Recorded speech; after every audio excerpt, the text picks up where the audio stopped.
Hello everyone, welcome back to another episode of r/Malicious Compliance.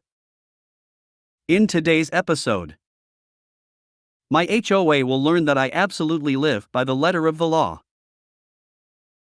Don't want to speak to my female co-worker and would rather talk to a man? How about we don't? You have decided to fire me because I was in the hospital? Miss your wedding dinner tasting then. Before we get started, make sure to subscribe so you will never miss a video. So let's get started. My HOA will learn that I absolutely live by the letter of the law. My HOA recently changed the rules limiting the amount of vehicles allowed in my driveway. I collect cars, all of which run, drive, and are registered and insured, and my household also has 4 licensed drivers. When I moved in, the rules stated only one Class C vehicle allowed per driveway. Well, that was fine by me, since Class C vehicles don't exist. Class C vehicles were not defined in the HOA rules either. I assume whoever wrote that rule assumed since they had a Class C license, standard cars and trucks must be Class C. So I moved in, and after stuffing 2 cars, 4 motorcycles and my camper in my garage, I placed 5 vehicles in my driveway. The letters came. I was quickly able to deflate them after asking them for the legal definition of a Class C vehicle. No fines paid. Fast forward about a year, and the HOA proposed a rule change. Now stating 3 vehicles per driveway maximum, since 3 is more than 1, and people lack critical thinking skills, it was passed with over 85% support. Fine. 3 vehicles it is. I did some digging and found the streets in my HOA were turned over to the city, an effort to avoid having to foot the maintenance bill, I'm sure, and as such, the HOA had no authority to stop people from parking on a public street. So I moved 2 vehicles to my very narrow street. One in front of my house, and one directly across the street in front of my neighbor's house. Now, the only vehicles that could safely drive past my home were motorcycles and the one guy with a smart car. It was glorious. My street is a main artery into and out of the neighborhood. Lots of U-turns and backtracking for folks to get home or to work. They are the ones who did the rest of the work for me. Complaints and calls to the HOA president resulted in another rule change vote. Now my driveway is open to any amount of legally registered vehicles. It fits 9. I need more cars, smiley face. Don't want to speak to my female co-worker and would rather talk to a man? How about we don't? This was a few years ago when I was around 18. I worked at a large chain of automotive parts stores. The store had a roughly equal number of male and female staff, and being automotive, the women seemed to get a decent amount of men and other women who would ask for one of the boys to help them. I was out the back loading stock onto a trolley to run onto the floor when one of my female co-workers, mind you she's worked here for around 7 years at this point compared to my 3 months of employment, comes and finds me and asks me to help a customer. I ask why she needs help because she usually knows more than I do considering how long she's been working here. She explained she was standing at the service desk and a guy came up and asked her to get one of the boys. She tried explaining to him that she is more than competent to help him, but he insisted that a man needs to help him. So after hearing this, I decide F***ck it, I may as well have some fun. I tell her to follow me back to the desk where he was and to just let me sort it out. I get to the customer and ask what he needed. He explained what he was after, so I kinda just stare with a puzzled look for a moment. Look at the customer and say, "I'm sorry, I actually don't know how to help with that one," and turn to my coworker and say, "Actually, she's an expert in that field, she knows more about that than I do, I'm sure she can help you." He looks annoyed and asks for another one of the boys, and on cue one of my other male coworkers, who had overheard the entire conversation, walks over. The customer looks at him and asks for the same thing again, to which he replies, "Oh, actually she's an expert on that, she's probably the best person to ask that question to," before wandering off again. The customer begrudgingly got her help on the matter and walked out without talking to anyone else in the store. You have decided to fire me because I was in the hospital? Miss your wedding dinner tasting then. This happened when I just graduated uni. I had my main job over the weekend, which paid the living, and a side job at a large mobile phone/broadband selling company, basically retail but with phones. The shop was located inside a larger retail store as an island in the middle, and of course a lot of people didn't know about it and didn't exactly visit our store to buy a contract or upgrade. Instead, they would go to the store on the high street, which was a lot nicer and bigger compared to our island. A few important details about the store. The working times usually are 9 till 2000 hours on the weekdays. Tills have to be shut at 8 p.m., otherwise it causes issues with accounting. Staff members, unless they are warehouse, cannot stay past 8:10 to 8:15 due to insurance reasons, and only the managers can lock the store up.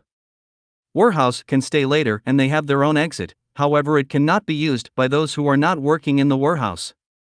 When you start/finish you have to put the times in a special machine which compares them to your rota, same when you go for lunch. If you finish earlier than you are scheduled, then the machine will automatically put it as unauthorized absence. The other option is putting it as sick. You cannot take holiday on the day, and the times of the rota cannot be changed on the day either. So you cannot put someone as starting at 9 and change the same day as to starting at 10, as it wouldn't allow you to. If you forgot to clock out, the extra time will be counted as overtime and only manager can amend it, but they cannot make it that you worked less than what's on the rota.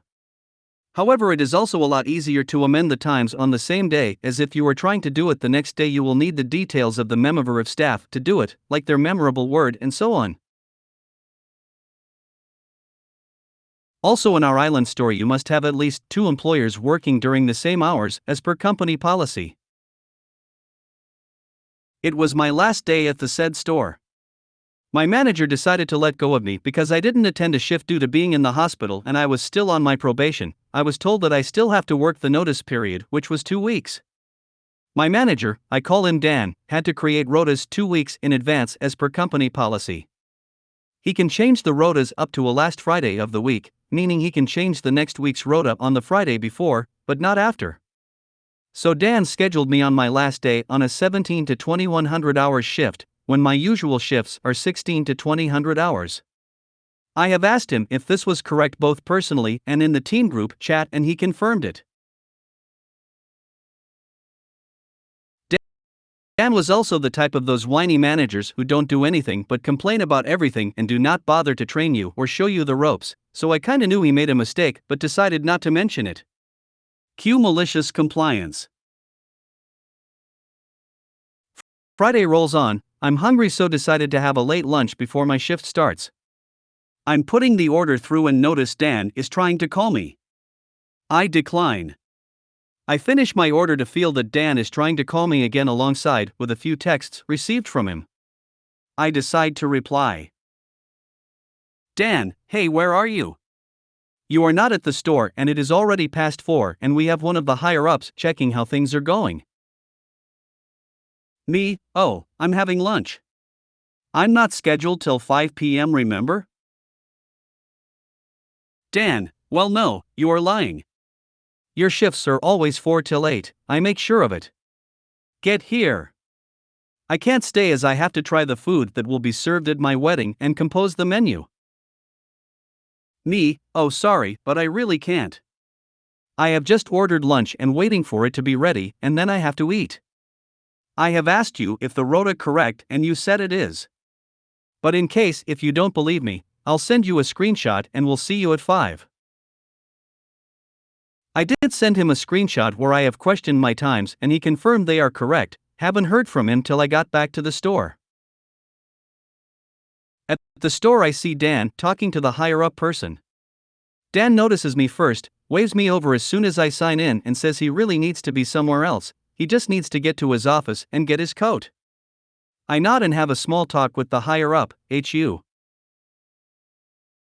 HU, oh it was so nice of Dan to cover the start of your shift as you were having a family emergency. He is such a good and caring manager. Me, family emergency? Not sure what you are on about, but my shift have just started as per rota. higher up is confused.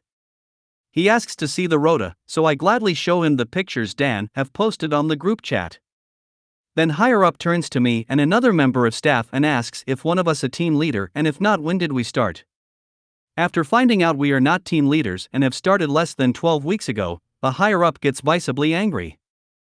He stops Dan as he was on his way to leave and tells him he cannot leave the premises as it is against the company's policy to leave employers who haven't been with the company for 12 weeks unattended or to close up, so he must stay, otherwise the company insurance is not valid and there will be a hefty fine.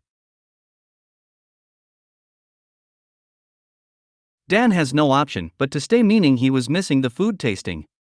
He wanted to call his fiancée, however the higher up has reminded him no phones during the shift and while on the store floor. So Dan couldn't even let his fiancée know, who was texting him non-stop. While higher up was there and while Dan was forced to do his job, I had a few more conversations with him and brought up all the things Dan failed to provide us training on, alongside with lack of support and any progression meetings. So by 8 o'clock higher up was pissed with Dan and was organizing a meeting with him and extra training for him, which I don't think was paid as Dan had to do it outside work hours. He was also put on a close monitor for at least a month. As everyone was leaving at 8 p.m., I was slowly getting ready. Dan has tried to hurry me up, but I was mainly ignoring him. Dan, the store needs to be closed before 8:10, hurry up. Me, oh, but you scheduled me till 9 p.m. today, I cannot leave before that, his system will not allow me to clock out. Dan, well, you must leave as insurance does not cover us against theft or damage if there's someone else in the store after 8 p.m. We have to put the alarms on too. Me, sorry, but I really don't want to miss on any money. You have scheduled me till 9, so I will work till 9. Dan, what are you doing to do? You need to leave. Me, I can clean the display models and the island does look like it needs to be vacuumed. The higher up was having the best time in the world. He was still there enjoying the show since he saw that Dan put me till 9 p.m. At some point he gets tired of our back and forth and told Dan to cover me till 9 p.m. and stay in the store, and then change the hours in the system that I finished at 9 p.m. and I can go home.